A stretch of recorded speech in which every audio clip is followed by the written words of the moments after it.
everybody. Mary Lee Johnson here with the 21 Report, and we're here with Sock, and you just gave your 2014 keynote address. Great speech. Thank you. I think I would have to say that to you every time.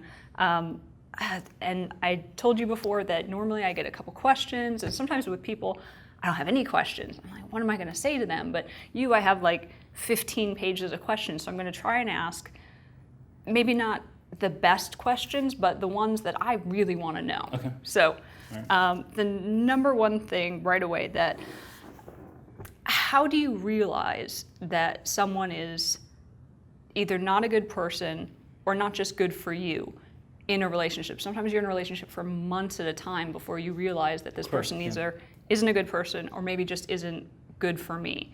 Is there a way that I can tell that faster, like maybe a weekend? You can do it immediately, Okay. and I'm kicking myself because I'm having just listened to Doug McGuff's talk where he talked about 30% loss in what you intend to perform at, and that was one of the bold points I wanted to talk about. Is that when I talk about crazy and people that are sociopaths and psychopaths and people that are even just drama related, I was very disparaging towards them, and rightfully so. But I have to give credit to crazy where it's earned. They're truthful. And being truthful individuals, crazy will tell you they're crazy. I mean, I just ask. One of the first things I do when I screen is I'll sit down and ask, are you crazy?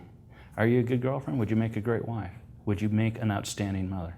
And if those are things I'm looking for and I value, I listen to what you'll tell me.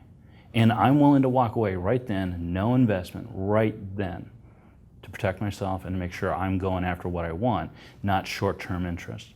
And so I get accustomed to screen people out, and I simply will ask. And then the other thing I'll do is I don't listen to what people say, because people learn to parrot back responses. You know, we see this in the Miss America contest, and they try to sit down and tell you they're virtuous, and they don't really know what virtuous is. And they tell you, I don't step on snails, and I don't kick squirrels, and that's not virtue. That's nice, but that's a really low bar. So then what I'll try to do, in part also developing connection rapport, is I'll ask them about that. Tell me more about that. Tell me about the things that would be virtuous. And I start looking for things that they have told me or had led me to follow a thought process into. And I'll pursue that conversation thread based on virtue. And I try to get them to tell me examples of how they've been virtuous. Not that they are, but how. What have you done in action? And so those are two things that I'll do. I'll ask about crazy, and then I look for virtue, and I try to look for it in action.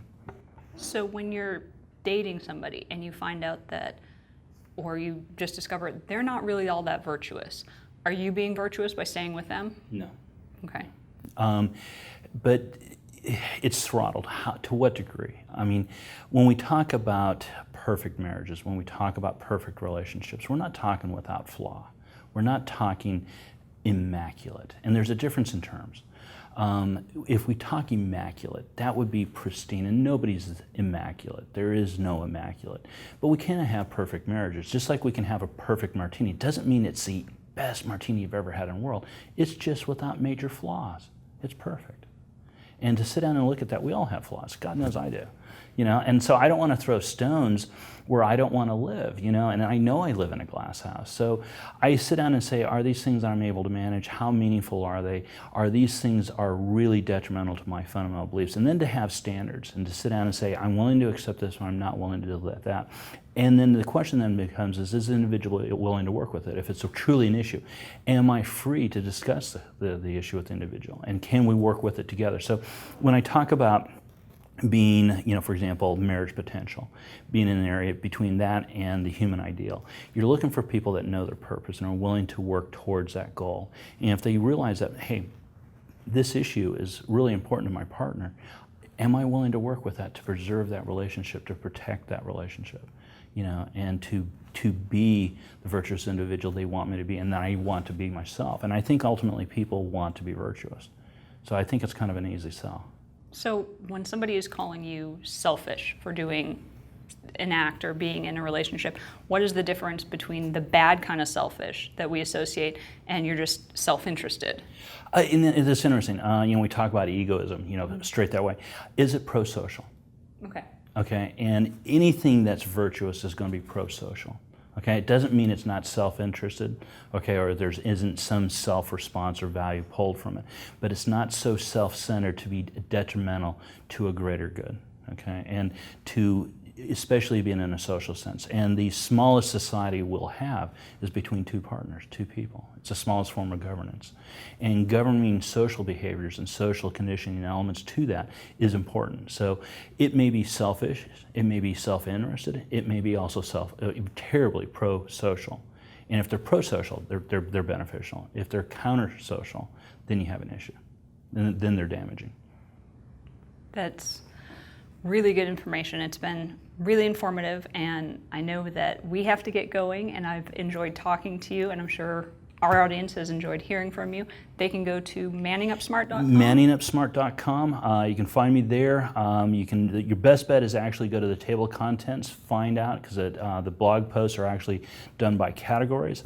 And to actually take a step back, I know we're starting to have a really great dialogue and everything else, and this is one of the things I really love about the 21 convention. It's not just the free presentations or this video that you'll see, is the fact that 10 minutes from now, the entire group and attendees will have access to me for another 72 hours, that we will be able to share, develop that cultural network, those social bonding elements, and that to me is truly what the value of coming. It's not just the videos, as much as we all like the videos, it's to be able to talk to the people. It's able to talk to Doug McGuff and talk about fitness and health and strengthening muscles and how does that deal with strengthening virtues, and looking at Ed Aiken and talking about a virtuous guy who's all fucking alpha. I mean, really, the guy's a beast.